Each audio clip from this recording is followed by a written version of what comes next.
Koolituse teema on katused, lamekatused, pööratud katused, haljaskatused, terrassid, hüdroisolatsioonid, viilkatused. Ja teie koolitajaks sellel teemal on siis volitatud ehitusinsener tase 8 ja osaühingu Jott inseneribüroo juhtivspetsialist, juhatuse liige Jaak Sori. Ja annangi siis nüüd sõna üle Jaakule. Palun. Tere hommikut kõigile. Räägime katustest ja räägime sellest, millised vead tekivad ehitusprojektides ja ehitamisel. Ja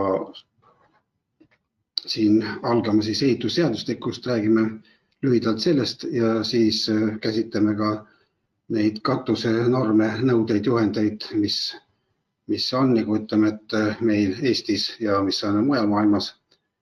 Ja ma pean kohe vabandama, et ma ei räägi teile Eesti Vabariigi standardist, seda teatud põhjustel, kuna ütleme, et mitmed standardid järjest on koostatud teatud vigadega ja kui nüüd ütleme, et sealt standardist vaadata neid kohti, mis on väga hästi kirjutatud ja mis on olulised ehitamisel ja projekteerimisel, siis kõrvuti sellega on ka teatud vead, mis esinevad ja järjest juba ütleme, et eelmises versioonis lamekatuste standardis ja ka uues standardis.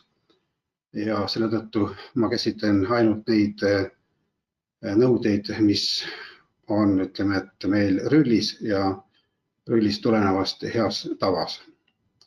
Et suures plaanis seal erinevusi meil Eesti standardiga ei ole, aga on teatud nüansid, mida teistes riikides on käsitletud teistmoodi.